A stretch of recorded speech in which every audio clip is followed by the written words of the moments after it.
Assalamualaikum warahmatullahi wabarakatuh. Bertemu lagi dengan Bu Yaya dalam materi IPS subtema letak dan luas Indonesia. Gimana kabar anak-anak hari ini? Semoga kita semua senantiasa dilindungi oleh Allah Subhanahu wa taala. Amin ya robbal alamin. Seperti biasa, sebelum memulai kegiatan, kita awali dulu dengan bacaan ta'awudz dan basmalah bersama-sama. A'udzubillahi minasyaitonirrajim. Bismillahirrahmanirrahim. Anak-anak, tahukah kalian di mana letak Indonesia? Bagaimana dengan luas wilayah Indonesia? Untuk menjawab pertanyaan tersebut, kita harus mempelajari materi berikut. Assalamualaikum warahmatullahi wabarakatuh. Halo anak-anak, masih semangat ya? Pembahasan kita kali ini merupakan kelanjutan dari video sebelumnya terkait materi letak dan luas Indonesia. Pada kesempatan ini, saya akan membahas lebih rinci beberapa komponen-komponen peta. Simak baik-baik ya. Pada video sebelumnya, kita sudah membahas tentang unsur-unsur atau komponen-komponen peta. Apakah kalian masih ingat? Salah satu komponen-komponen peta adalah simbol peta, yaitu tanda yang melambangkan penjelasan pada peta. Simbol peta itu sendiri bentuknya ada 3. 1. Simbol garis, yaitu simbol untuk mewakili yang berhubungan dengan jarak, seperti sungai, jalan, rel, dan batas wilayah. 2.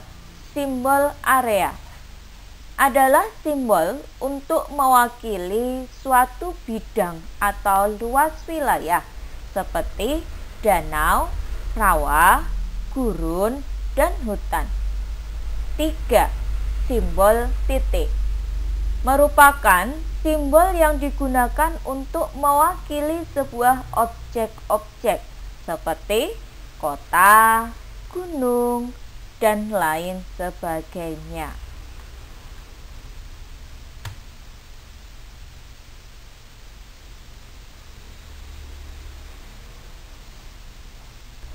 Pada video sebelumnya, kita sudah membahas tentang unsur-unsur atau komponen-komponen peta. Apakah kalian masih ingat? Salah satu komponen-komponen peta adalah simbol peta, yaitu tanda yang melambangkan penjelasan pada peta. Simbol peta itu sendiri bentuknya ada 3, meliputi 1. Simbol garis, yaitu simbol untuk mewakili yang berhubungan dengan jarak seperti sungai, jalan, rel, dan batas wilayah. 2.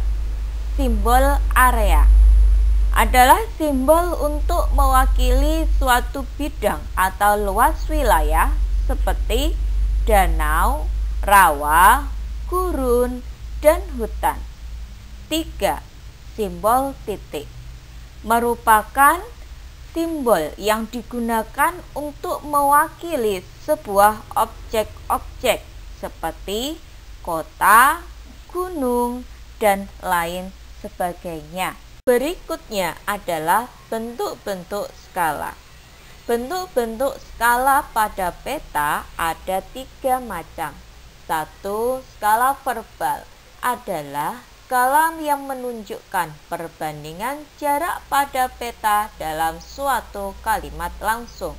Contoh, di dalam peta tertulis skalanya adalah 1 in sama dengan 1 mil.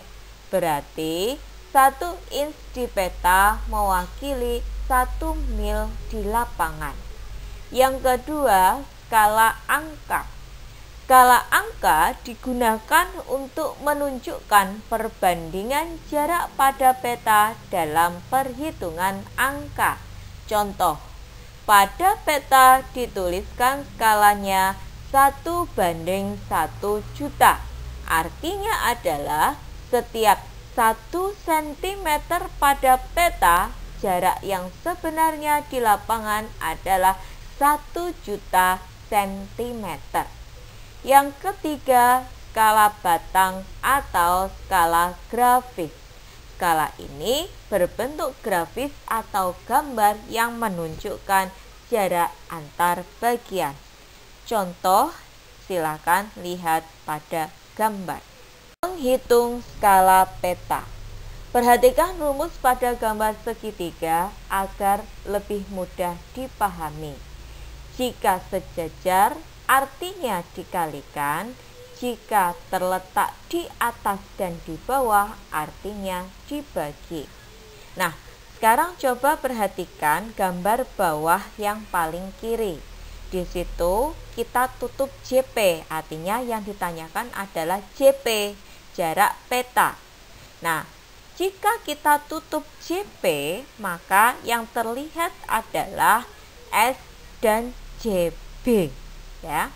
Nah, berarti karena letaknya S dan JB ini sejajar, berarti dikalikan.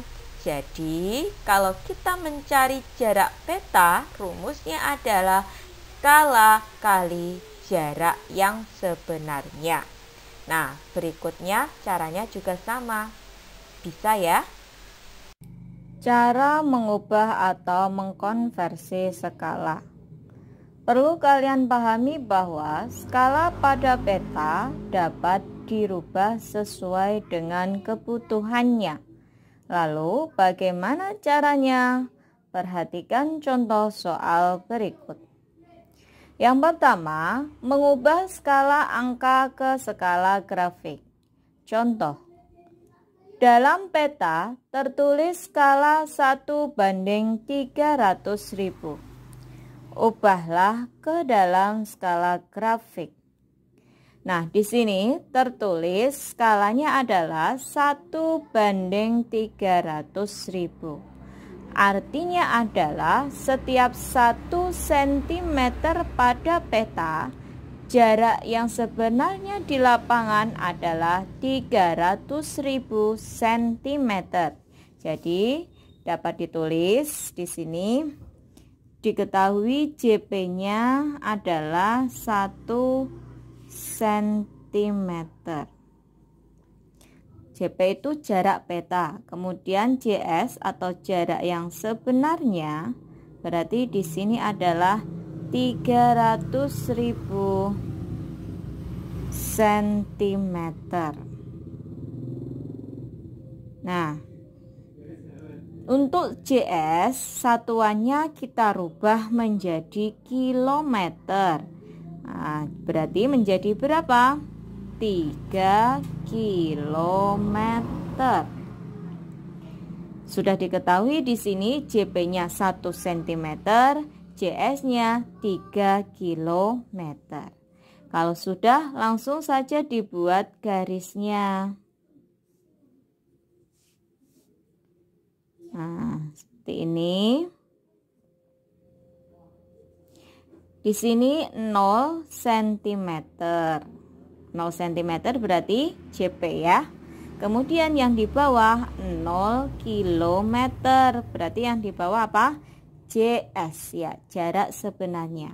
Nah, kalau di sini 1 cm berarti yang di bawah berapa? 3 km. Kalau JP-nya 2 cm, berarti JS-nya berapa? Berapa? 6 ya. Kemudian kalau di sini 3, berarti di sini 9. Kalau di sini 4, berarti di sini berapa? 4 kali 3, 12. Bisa dipahami? Bisa ya, mudah ya. Kemudian yang kedua, mengubah skala grafis menjadi skala angka. Contoh, skala garis digambarkan seperti di bawah ini. ubahlah menjadi skala angka. Nah, di sini ada skala garis ya, skala grafik. Nah, kalian perhatikan satuannya. Kalau satuannya cm, berarti di situ apa? CP atau CS? CP. Oke, CP. Kemudian kalau satuannya di situ kilometer, berarti CS ya, CS. Berarti langsung saja kita tuliskan dulu saja. CP-nya berarti di situ berapa? Kita pakai angka yang 1 ya. Nah, CP-nya di situ berapa? 1 cm. Kemudian untuk CS-nya sama dengan, nah berarti yang ini 5 km. Nah, kalau skala angka ini kan mau kita rubah ke skala angka, berarti satuannya harus disamakan menjadi cm semuanya. Berarti untuk JS-nya harus kita ubah dulu menjadi satuan cm. Berarti menjadi berapa? Kilometer ke sentimeter. Berarti nolnya ditambah 5. Berarti menjadi 500.000 cm. Nah, kalau sudah JP dan JS-nya diketahui, kemudian langsung saja ditulis skala angkanya. Skala angkanya menjadi berapa? 1/500.000. Nah, bisa ya? Baik anak-anak, sekian dulu pembahasan materi kita hari ini. Untuk materi letak dan luas wilayah Indonesia berikutnya akan kita bahas lagi pada video selanjutnya. Selalu jaga kesehatan kalian dan sampai jumpa. Wassalamualaikum warahmatullahi wabarakatuh.